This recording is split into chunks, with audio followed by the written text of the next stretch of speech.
whether individualist, illegalist, propagandist of the deed, anarcho-syndicalist, platformist, Christian anarchist, or anarcho-primitivist, anarchism has had as many nuances as it has faces.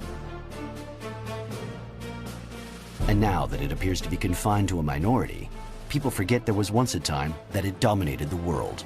And yet in the years following the First World War, in Europe, anarchism seemed to have lost all of its influence. It wasn't just the terrorist attacks by the so-called propagandists of the deed, or the widespread decreeing of spurious laws which forced anarchism into the shadows, but rather the bullets and shells of Verdun and the Somme, which killed in some countries up to a third of working men, leaving them in the war cemeteries along the Chemin des Dames and thus silencing the militants of the masses. Not to mention the millions of amputees, the brain damaged, and the seriously shell-shocked for whom revolution was no longer a priority. But outside of the industrialized nations of the West, anarchists survived on the edge of the great empires, taking up arms again and trying to deliver triumph to their ideals. And faced with reactionary tendencies, which also had numerous faces, libertarians could only imagine delightful utopias. During this fertile period between the wars, when capitalism gave birth to its two evil beasts, Stalinism and fascism, and faced with a totalitarian hydra which further generalized theft and industrialized death, they had to fight a war on two fronts and more than ever prove with their deeds the effectiveness of their thought. And thus the anarchists gave rise, not that we always remember, to some of the biggest revolutions of the 20th century, and wrote in red and black letters, a new page in our history.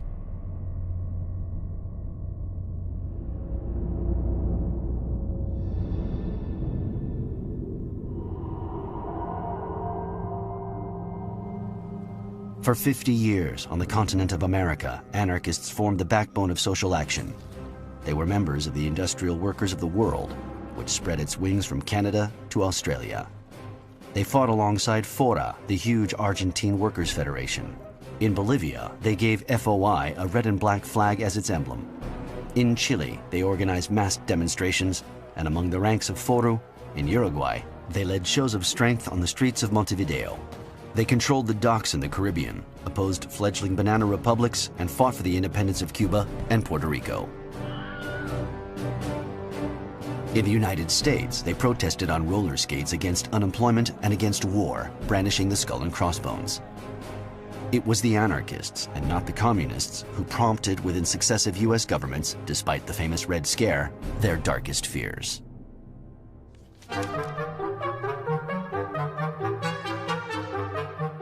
In 1917, during yet another witch hunt, mass roundups were organized.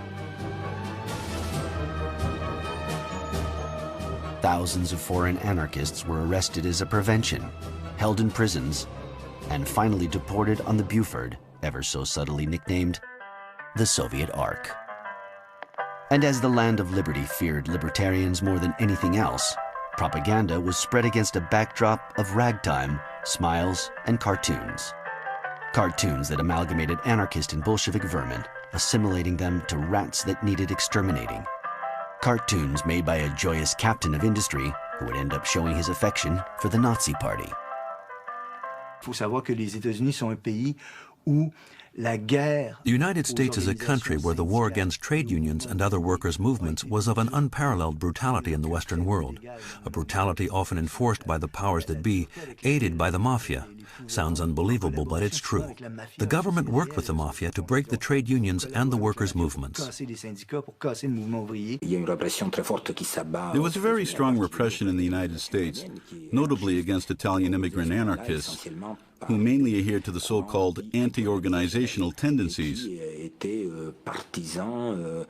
were partisans who were in favor of expropriations, armed robberies, and so on. So the authorities took advantage of this situation to criminalize these activists. And Sacco and Vanzetti would pay the ultimate price.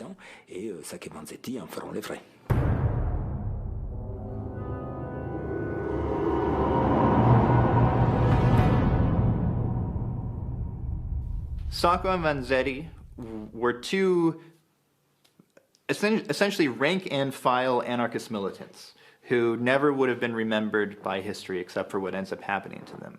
They are two followers of Luigi Galleani, the militant anarchist who promoted propaganda by the deed, who was also opposed to syndicalism, thought that unions were dangerous because they tended to be hierarchical, tended to be bureaucratic, and that he worried they would become barriers between workers and their goals. So he opposed unions as the vehicle to create revolution. Instead, looked to create large-scale insurrections, hopefully inspired by some of these acts. Dozens of attacks were carried out targeting those who represented power, such as the billionaire Rockefeller and Attorney General A. Mitchell Palmer, seen here viewing the aftermath of a bombing from his window. The authorities' eyes naturally turned to the movement led by Luigi Galleani, partisan of the propaganda of the deed. In his newspaper, Cronaca Subversiva, this lawyer advocated the direct, immediate, and individual use of violence. His booklet, La Salute en Voi, Salvation is in You, enjoyed a degree of success. In its foreword, what was basically a bomb-making manual was presented as a must-have for any proletarian family. For several years, his influence had grown within the Italian community. Sacco and Vanzetti belonged to that current in the anarchist movement. They were militants. They believed in revolution by any means necessary, the sooner the better. At the time that they're arrested, they don't know that that's why they're being arrested. They think they're being arrested because they're anarchists and because anarchists are being rounded up. So they are very evasive when they're interrogated. They don't answer everything truthfully, which ends up being brought up at their trial and used as evidence against them. On the steps of the Boston courthouse, thronging with reporters and onlookers, the shoemaker and fishmonger were accused of being the authors of an armed robbery which resulted in the death of 2 people late in 1919. Although neither of them had a police record, their anarchic tendencies were enough to see them charged. As the flashbulbs popped, this minor incident became a political affair. It becomes a very, very high-profile case. There's an extremely large movement in support of Sacco and Vanzetti that grows not just in the United States, but worldwide. There's a Save Sacco and Vanzetti movement because an increasing number of people, not just anarchists and radicals, but liberals of various stripes, unions, become convinced that the evidence against them is extremely flimsy, which it is. On American soil, anarchists tried everything to have the 2 prisoners released. Firstly with bombs, like the attack on Wall Street, the first car bomb in history, which resulted in 38 deaths and 200 injuries, but to no avail. Then through a legal battle, with appeals, cross-examinations, new trials, which despite their death sentence, managed to delay their execution for 7 years. And finally through a media campaign, with defense committees springing up pretty much everywhere. But although the campaigns to defend Sacco and Vanzetti were initiated by anarchists, as strange as it might seem, it was those across the globe, those who had become their worst enemies, who took up their defense. It's of course ironic because the communists adopted their cause, but the communists, of course, at the same time were executing and imprisoning anarchists in the Soviet Union. So they certainly didn't have any real sympathy for Sacco and Vanzetti's political beliefs. Today we know that Moscow took the decision to champion Sacco and Vanzetti to turn them into the symbol of bourgeois repression, capital repression, in the country that epitomized capitalism, the United States of America. It also earned them moral capital, good feeling in the socialist and working class movements for them to champion these 2 Italian Americans who are facing death. And so they did manipulate the Sacco and Vanzetti case and use their martyrdom in order to further their own political interests. And that's very sad. Unaware of the attempts at manipulation, but aware of the injustices carried out on anarchists, grassroots communist activists stepped up their efforts. On the Place de la République in Paris, France, in Tokyo, Berlin, Sofia, Asuncion, and Trafalgar Square in London, England, communists also protested against the execution of Sacco and Vanzetti. but in vain. Nevertheless, despite this widespread public outrage, they are both executed. They're sent to the electric chair in 1927 after their sentences are upheld. And it's a devastating blow. The anarchist movement was crushed in the United States. And you weren't really to see much in the way of an anarchist movement in the United States again until the 1960s. It would be many years for all the manipulation and exploitation to be denounced and admitted, resulting in the governor of Massachusetts, Michael Dukakis, finally proclaiming that any disgrace should be forever removed from their names. And 50 years to the day after their execution, thanks to Joan Baez's singing to music composed by Ennio Morricone, Vanzetti's last words, the death march of the anarchists finally became an international hymn for justice and freedom. Here's to you, Nicola and Bart. Rest forever here in our hearts. The last and final moment is yours. That agony is your triumph. Here's to you, Nicola and Bart. Rest forever here in our hearts. Anarchism then suffered by becoming a huge diaspora. A diaspora of Russian anarchists, North American anarchists, Italian anarchists. Naturally, many of them moved to France, because France wasn't a dictatorship. It was still a free democracy. So they emigrated to France. The anarchist movement, which had hoped for a triumphant revolution in the aftermath of the First World War, found itself beaten on all fronts. And the question arose, why were we beaten?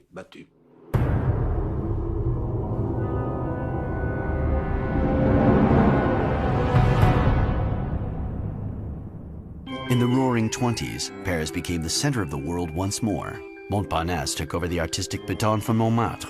In the tinted light of the first neons at the Brasserie La Rotonde, Le Dôme, et Le Select, following in the footsteps of Courbet, Pissarro, and Seurat, artists were inspired by libertarian thought. Artists like Marcel Duchamp, self-proclaimed ant-artist, certain members of the Dada movement who published their early works in libertarian magazines, the first surrealists who adhered to poet André Breton's statement that an anarchist world or a surrealist world is the same thing. The Russian émigré painters seeking refuge in Paris, British and American authors, and those who remain unclassifiable, like Léo Mellet, Jean Dubuffet, Jean Vigo, and Jean Cocteau. Anarchism swept through the arts with its wind of freedom and rebellion. But far from the velvet-covered cafe benches, soon after the armistice, the workers' movement, with its 1.5 million dead and 4 million war-wounded, paid dearly for the folly of a few men, and in the patriotic headlines that followed victory, workers gradually turned their backs on anarchism.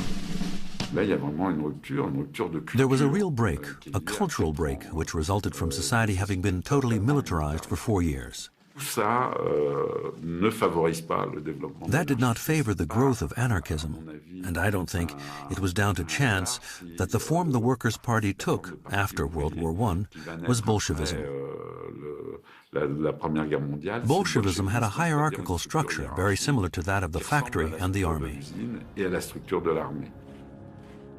In the 1920s, despite the massive strikes led by revolutionary socialists, French society and the workers' movement began yielding, slowly but surely, to new tendencies.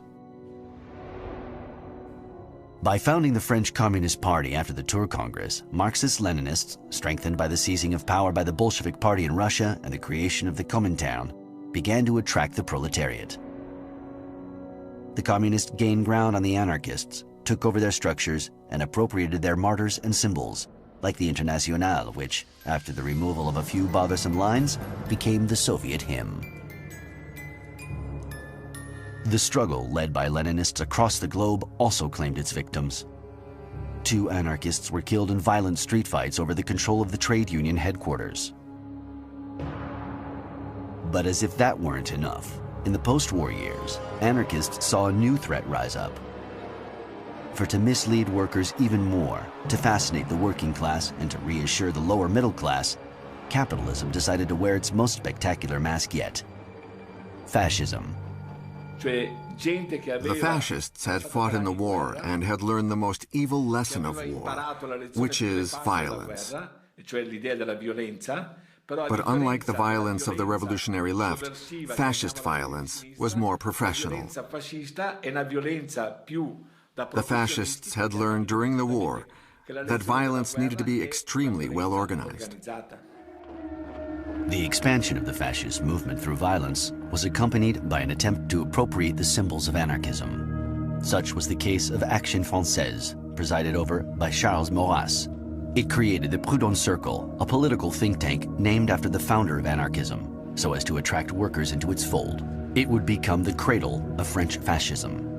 Or like Benito Mussolini, a former teacher and journalist who founded the Italian National Fascist Party and dressed his young militiamen in the black shirts of the anarchist movement. This son of a socialist revolutionary had even frequented leading figures of the anarchist movement, such as Lido Raffanelli, the Italian activist who converted to Islam, with whom he had a brief relationship as a young man. And it was probably this which gave rise to the legend that Il Duce himself had been an anarchist before World War I. There's a wonderful anecdote which gives us an idea of Malatesta's intuition. In 1913, Malatesta returned to Italy and visited Milan, where he met with Mussolini for an hour. At the end, they said goodbye, and a friend of Malatesta asked him, "So what do you make of Mussolini?" Malatesta replied, "He's not a socialist, and even less an anarchist. He's a revolutionary who will clear lots of paths." Indeed, it's true that Mussolini had translated Kropotkin's The Great French Revolution into Italian, but he had never been an anarchist. Never. And after Malatesta, anarchists were convinced that they would need to fight against the new European despots with violence, and they alone would fight against the threat with weapons. Like in Italy, where Michele Schiro, Angelo Spadolotto, and Anteo Zamboni, who would end up being lynched by a mob, plotted their own assassination attempts against Mussolini. In Spain, fascist dictator Primo de Rivera was the target, while in France, the heroic Germain Bertin shot down the chief editor of Action Française's newspaper. And in the United States, which had installed a genuinely apartheid regime, only the libertarians of the IWW dared stand up to the racist militia of the Ku Klux Klan. And let's not forget that in Germany, the anarchist Marinus van der Lubbe set fire to the Reichstag because it had become the antechamber of Hitlerism. But for the majority in the movement, individual response was no longer adapted, and it was during the debates held by the first anti-fascist fronts that they advocated what was for them the only possible response to the threat. Among the anti-fascist fronts, it became a question of a lesser evil. If the principal evil was fascism, they would need to unite to fight fascism, and once fascism had been defeated, they would fight amongst each other, but dialectically, about the different ways to organize society.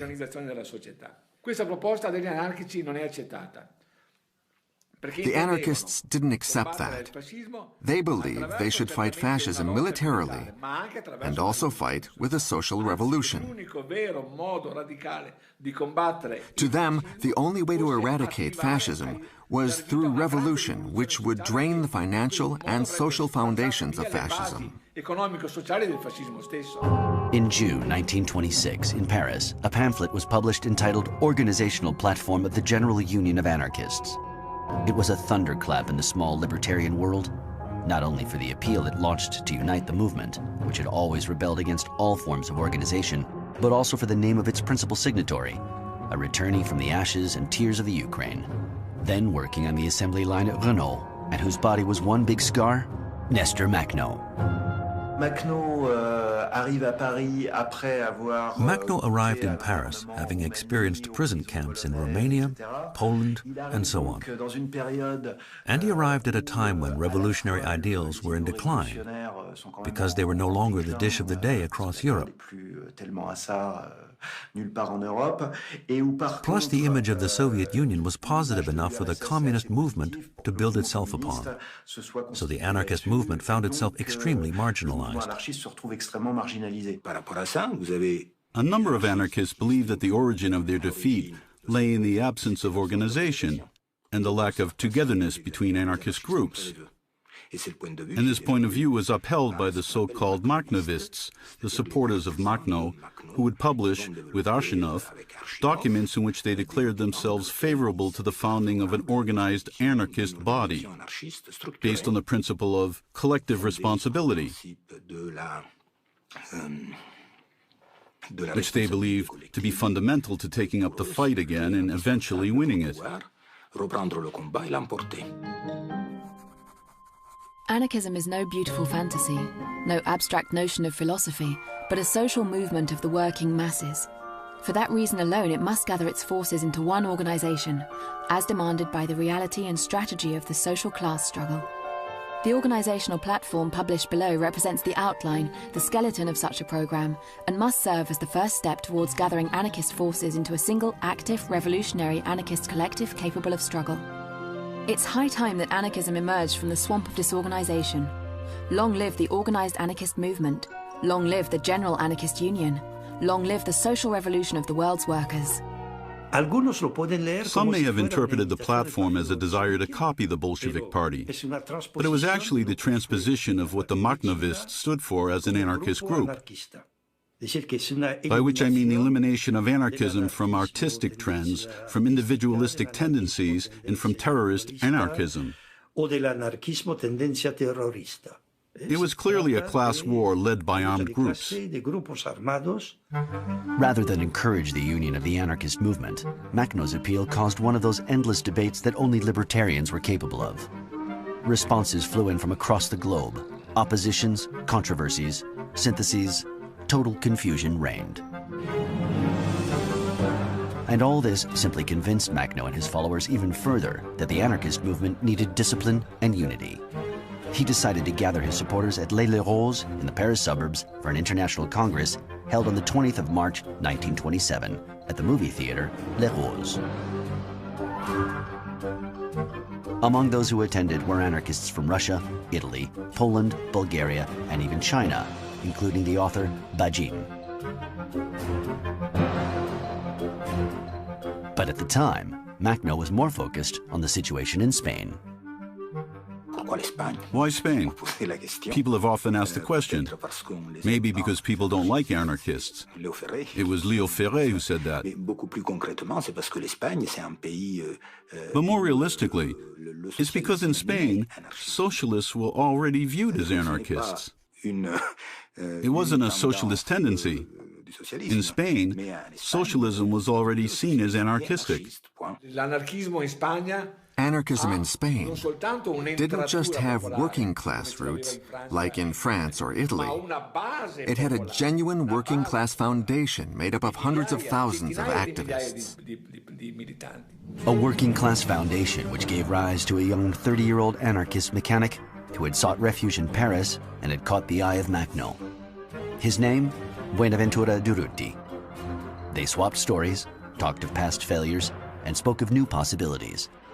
Durruti revealed his terrorist past, explained the already old organization of the Spanish anarchist movement, and told of his hopes for a revolution in Catalonia or in the plains of Aragon, which so resembled the steppes of the Ukraine. Impressed by the bravery, intelligence, and determination of the Spaniard, Makhno gave him a copy of his political manifesto and vowed that if a revolution were to be sparked in Spain, he would come to fight at his side.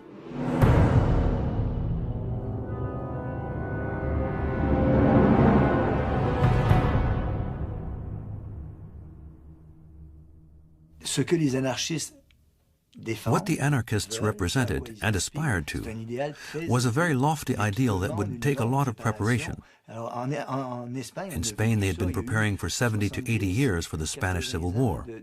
So when revolution hit Spain, people were ready, because they had been preparing a long time for it. In 1936, in Spain, the anarchists weren't only prepared because since the late 19th century they had carried out a number of propagandist of the deed missions, like the attacks by the mysterious Mano Negra, Black Hand, or the 1912 assassination of the Prime Minister by Manuel Parrilla Serrano, reconstructed here for a docudrama. Neither was it because some of the major martyrs of the cause, like the suspected anarchists garroted in Jerez de la Frontera, Francisco Ferrer, and the peasants murdered in the Casas Viejas, were Spanish. Nor was it because the Catalan anarchist newspaper rang out the same slogan ad for the Mexican Revolution. And nor was it because some of the major peasant and factory worker uprisings had taken place in the Levante, in Andalusia, in the Rioja in Catalonia, and finally in Asturias with the October Revolution, quashed by the young General Franco under orders from the recently elected center-right government. No, Spanish anarchists were ready because the libertarian movement had been solidly organized from its earliest days. Firstly, within a powerful Spanish section of the Workers' International Industrial Union, then within the FAI, the Iberian Anarchist Federation, and the CNT, the National Confederation of Labor, which, on the eve of Franco's coup d'etat, was one of the best structured unions in the world with the most members. The world is vast, but it wasn't only Western Europe that had the strongest union power. But that wasn't all. The biggest organized social power, not political, because the term is ambiguous, was the CNT. By late spring 1936, the National Confederation of Labor had about 1.5 million members throughout Spain, including half of all Catalonians. With only one single paid bureaucrat, which is quite incredible if you think about it. One paid person in an organization that big. In 1936, Macno had died and Durruti had returned to Spain. Elections took place. Anarchist groups which presented no candidates urged their members to vote for the Spanish Popular Front. And with millions of libertarian votes, the left wing won with a tiny minority, and a government formed including socialists, Republican Democrats, and a handful of communists. The reaction from the right wing was swift. General Franco ordered all army regiments to take control of the country. Civil war had begun. Franco's coup d'etat came about in 1936, and Spain burst open like a watermelon. On one side was the Progressive Front, and on the other the Fascist Front.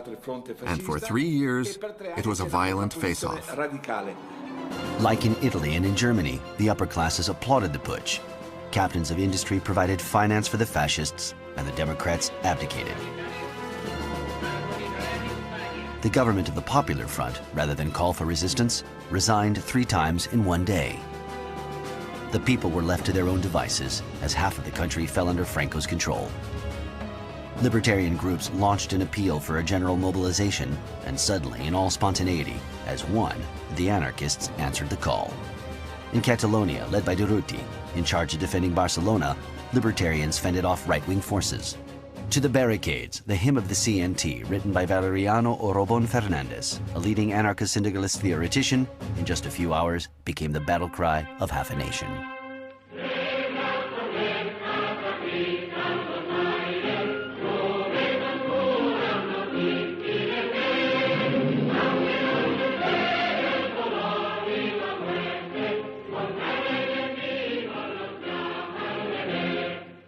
Columns formed. Durruti was appointed delegated commander of a militia made up of volunteer freedom fighters.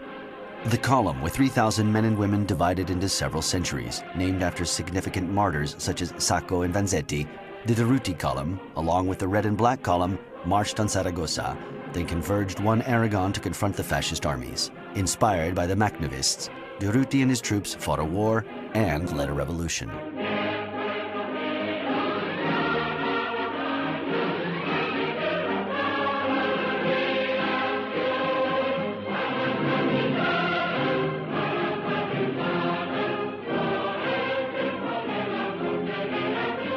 They forced fascism into a retreat, which later the Republican armies were unable to do. But that was notably in Aragon. And the moment that the Durruti columns liberated a village, they immediately proclaimed libertarian communism. In cada pueblo aragonés, in every liberated village, members of the Durruti column talked to the peasants. The anarchists told them to do away with the hedges separating the fields and to create vast collective zones and to work the land all together. As they advanced, the libertarians chased out masters and gods and declared the end to all privileges. On the squares of liberated villages, lively new dances replaced the old laments. Couples formed in public. Land, work, and bread were shared. The elderly received retirement benefits, and people took time to enjoy life. New practices were invented, and solidarity was renewed. Anarchism deployed its thinking to the extreme. Farmers' assemblies, literacy campaigns. Over 800 Spanish towns and villages declared themselves communes, and one of the greatest collectivist experiments in history had begun. There was an explosion of experiments. Whole towns, not just villages, did away with money. Great. But how would they live? So they invented something that wasn't in the writings of theoreticians, the so-called familial salary, where everybody worked together. But how do you share things? Based on individual effort? No, based on individual needs. They abolished money. It seems unbelievable today, but thousands of people adhered to it and organized themselves around it. Naturally, on these liberated lands, the clergy was expropriated, and the former landowners found themselves working hand in hand with the peasants. Things didn't go smoothly everywhere.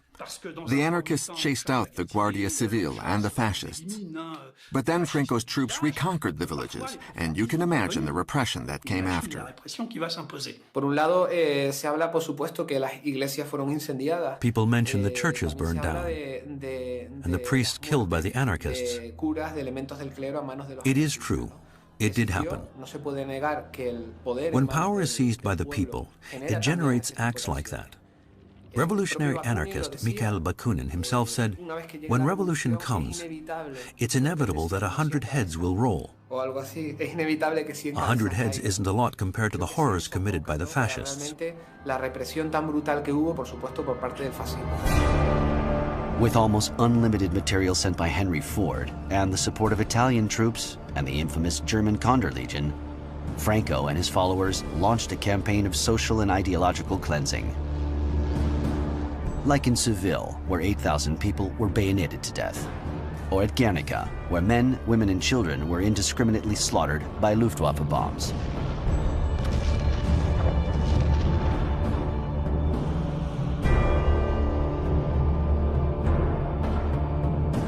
Despite widespread fears, the request for arms made by the libertarians to Western democracies went unanswered.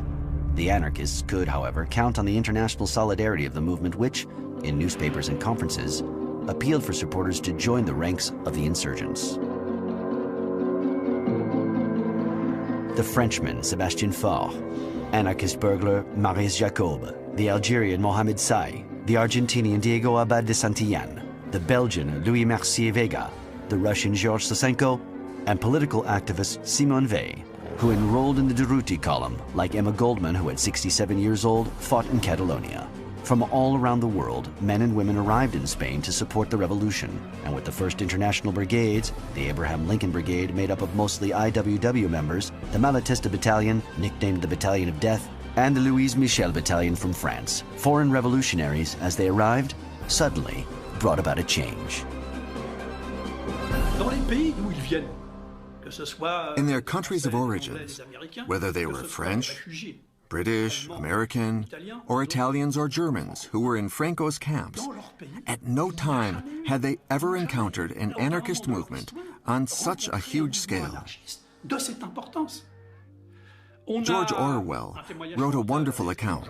In Britain, he frequented not a communist milieu, but a Trotskyite milieu, and he came to Spain to fight. When he arrived in Barcelona, it was a big discovery for him. In Britain, he had no idea that the anarchists existed and even held the city. His account has a slightly odd title, Homage to Catalonia. In theory, it was perfect equality, and even in practice, it was not far from it. There is a sense in which it would be true to say that one was experiencing a foretaste of socialism, by which I mean that the prevailing mental atmosphere was that of socialism.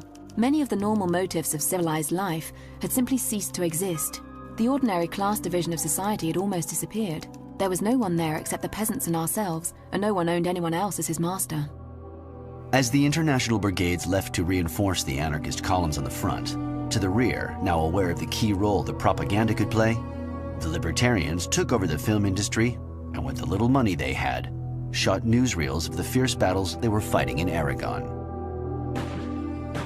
But in this war of images, in which for the first time it was they who were doing the filming, the anarchists made sure to report on the scale and specifics of their revolution as CNT cameramen captured live footage of an insurgent capital. The first report on events in Barcelona was made by the CNT, the Union of Public Spectacle. They went out onto the streets to film what was happening at the barricades. We have some marvelous footage of a city in revolution. We don't have any of St. Petersburg or other places. But here we have footage that tells what a city in revolution is like. These images show a city that is practically anarchist, with an incredible popular enthusiasm that has never been reproduced in our history. These newsreels revealed to the world the scale and coherency of the Spanish libertarian revolution. Amidst the remains of the barricades and the destroyed centers of power, documentary makers such as Félix Marquet captured each step in this great upheaval. Here, anarcho-syndicalism was working at full steam. All forms of bureaucracy, non-productive jobs, and the role of foreman were abolished. Major decisions were taken in councils. Work was carried out in common, and production means recuperated by the collectivity. In Catalonia, far from the industrial heart of Spain, over 75% of companies were self-managed. Tramways, taxis and buses, hotels and restaurants, bakeries, fishing, foodstuffs, textiles, the leather and shoemaking industry. All these small businesses, like large companies, were now managed collectively with no fall in efficiency or production. The revolution even made inroads into culture, which suddenly became popular and social once more. Movies, classical music, opera and cabaret were managed directly by the actors, dancers, musicians, technicians and ushers, who were all members of the CNT. Emma Goldwyn, who was 67 when she arrived in Catalonia to support the revolution, wrote, "The collectivization of the industries and the land stand out as the greatest achievement of any revolutionary period. Your revolution will destroy forever the idea that the anarchist project means chaos. Moreover, if Franco should win and the Spanish anarchists be exterminated, the work they have started will continue to live." It means that anarchism can work, but on what condition? On the condition that the majority of people believe in libertarian principles. So it's possible to found a society without authority and without government, or with a minimum of authority and a minimum of government. The triumph of anarchism in Spain found a last but paradoxical expression on November 4th, 1936, when the Republicans decided to form in Madrid a new government of victory. So as to rally the different anti-fascist groups against the Franco forces for the first time in history, 4 libertarians became ministers. On the one hand, their presence was in order to reinforce the government, but it was also a way for the anarchist militia to obtain arms. So it was give and take. But they were ministers with no real importance. They entered government with a strategic aim. They did it to have some control over the government, to prevent the government carrying out anti-anarchist acts.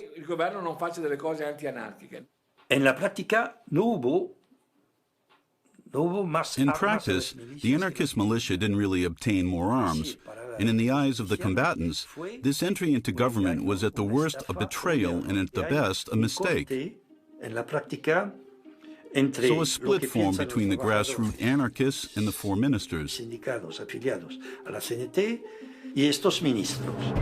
The anarchist movement began to break up. The Communist Party, also with representatives in the government, began to play a more preponderant role thanks to the military backing provided by Stalin, and they were intent on taking advantage of the split. The Communists demanded that the Libertarian Revolution be adjourned and the anarchist militia disarmed, then drafted into a regular army under the command of political commissioners sent specially by the Soviet Union. The government and the 4 anarchist ministers voted for the proposal. Durruti saw it as a betrayal. He spoke out. "If you don't want those who are fighting to mistake you in the rear ground, for our enemies, then do your duty. The war we're currently fighting is being fought to crush the enemy at the front. But is it our only enemy? No. The enemy are also those who oppose revolutionary conquests, those who are amongst us, those we will also crush. In the eyes of the Stalinists and the Republicans, Durruti and his column, which held Aragon, had become too strong, too dangerous, and too radical. It was urgent to seize back control.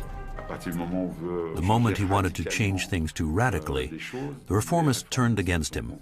The Stalinists, who wanted to found a society with a strict hierarchy, turned against him, and obviously the bourgeoisie was against him.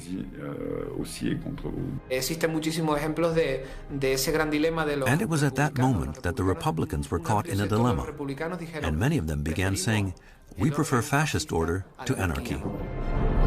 To weaken the anarchists and to have Durruti in their control, the government decided to order his column to Madrid, which was under siege from Franco's forces. The libertarians smelled a trap, but Durruti hoped to use the occasion to relaunch the revolutionary process in the Spanish capital. His death, which came about in mysterious circumstances, gave rise to the most outlandish of rumors. He was in a car and he wanted to check out the situation. So he got out, and when he came back to the car, he died. More precisely, he was shot. One of the first interpretations was it was an assassination.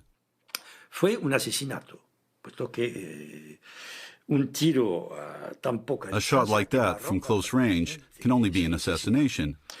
And this rumor was immediately spread by Franco's camp in order to say that the Republicans had started killing each other. This theory was then taken up by the communists, who said that the anarchists were just a disorganized bunch of petit bourgeois who were killing each other. But I think it was an accident. In the car was a soldier holding a rifle. On a lot of rifles back then, the safety catch didn't work very well. And as Durruti got in, he took a bullet. During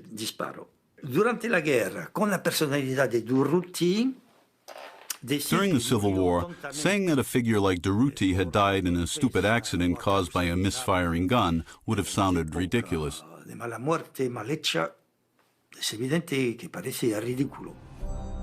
Still today, the circumstances of Durruti's death remain unclear. His body was transported across the country to Barcelona. A cortege of over 500,000 people made its way to the Montjuic cemetery where he was buried. It was the last large-scale public show of force made by the anarchists during the Spanish Civil War. Durruti was an icon. And without Durruti, anarchism had lost its figurehead. Anarchism is a political theory which advocates the destruction of power. It's not a strategy for political conquest. Communism, on the other hand, is. And the communists, who numbered only 10,000, compared to millions and millions of anarchists, managed in under a year, with the backing of the Soviet Union, to take control of things.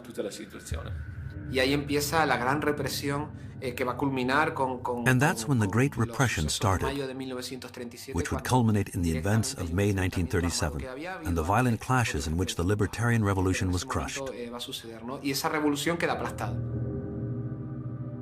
It was during what anarchist historians call the May Days of '37, part of which is featured in the movie Land and Freedom by Ken Loach, that the revolution was crushed.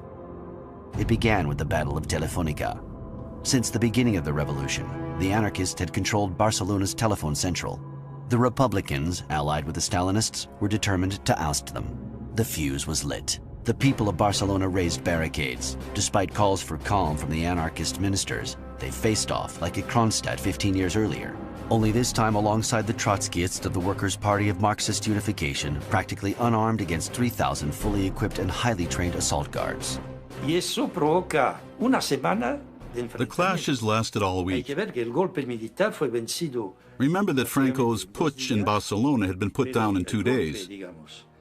But the fighting here, between the base and the government, lasted 7 days, with over 1,000 dead and hundreds wounded. After the defeat of the anarchists during the May Days of '37 and the ensuing repression, the gates of Barcelona were open to the fascists. The Republican and Stalinist government could now step up counter-revolutionary measures in the small territory still under its control. On May 25th, the Anarchist Federation was excluded from the People's Court. On June 6th, governmental decree made all rural collectives illegal. In early August, the Regional Council for the Defense of Aragon was definitively disbanded. At the end of August, criticism of the Soviet Union was officially banned. On January 6, 1938, the government prohibited by decree the issuing of money by the committees. And later in 1938, the government annulled all that remained of the collectives and reinstated all rights to wealthy landowners. The Spanish Libertarian Revolution had been quashed, and in Moscow, Pravda declared in its editorial, "The cleansing of anarchists has been completed with the same gusto as in the Soviet Union." The Spanish Civil War ended on April 1st, 1939. Many anarchists were interred in concentration camps, but many of them also faced the firing squad. It's unbelievable when you compare the number of CNT and Anarchist Federation members just before the Spanish Social Revolution with the number that remained just after the fascist victory. People might think this was the result of fascist repression, but in fact, it was mainly repression by the Republican government in line with the wishes of the Stalinists. And all historians confirm this.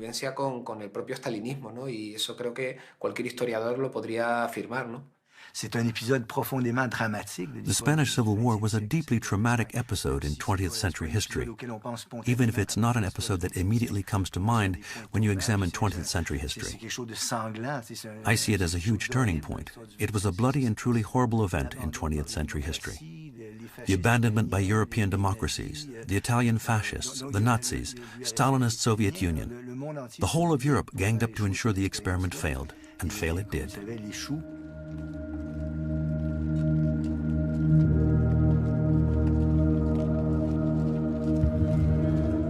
As they crossed the Pyrenees amongst the thousands of refugees heading into exile, those who had survived the war continued to ask themselves why they had lost and where and when they could resume the fight.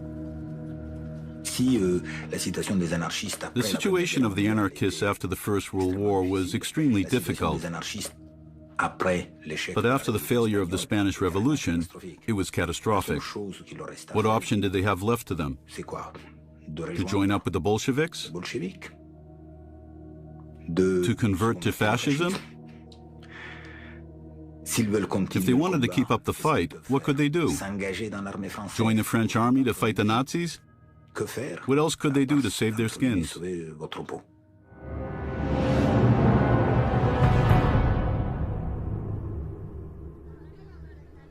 In April 1939, World War II was yet to break out. But on seeing the concentration camps in which France greeted the survivors of the revolution, how could Spanish anarchists not feel dismayed? Especially when French Prime Minister Édouard Daladier, who had already reimposed the 48-hour working week and signed the Munich Accords, decided to appoint as the first ambassador to Franco, Philippe Pétain, the most noble and most human of our military leaders, according to Léon Blum at the time. But the situation was even more difficult for them, as it was for all anarchists across the globe, because the counter-revolution was triumphing everywhere. In fascist countries, of course, but also in socialist republics and liberal democracies, reactionaries added to their list of victims, like during the Memorial Day Massacre in 1937 in the United States, when the Chicago Police Department shot and killed a dozen workers, including a woman and 3 children, and wounded many others. And as usual, in a world gradually being covered with barbed wire, the libertarians were the first targets of repression. From Le Vernet to Oranienburg, they were rounded up, deported, and some, like Eric Musom, executed. For in this context of a global capitalist crisis, the crushing of revolutionaries constituted to the bourgeoisie the necessary preliminary for its desire to expand. And imperialism as we know it in the past and in the present, while constantly uttering the word peace, had long been preparing for war. Spain, along with Abyssinia and Manchuria, was much more than a dress rehearsal for war. In reality, all the non-aggression pacts that were signed merely accelerated the process which was already underway. And the sole aim in exacerbating nationalist sentiments was to prevent workers from uniting. So it was imperative to wipe from all memory all those men and women who had abolished the state, currency, and frontiers, and had tried with all their might and against all odds to build a better world. And it was thus in the dark days of a new world war, which would unleash the most barbaric of passions and turn the planet into a field of ruins, as workers were drafted into regiments, fanaticized, reduced into slavery or to ashes, that the last words of Durruti could be heard as an echo.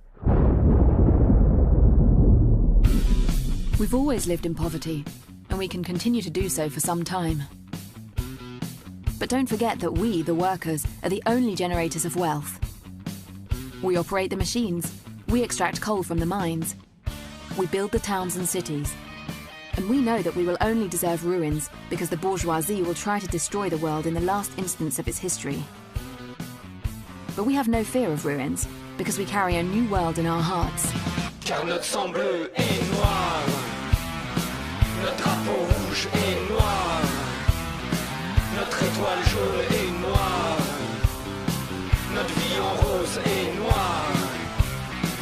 Oui, notre sang bleu est noir, notre drapeau rouge est noir, notre étoile jaune est noire.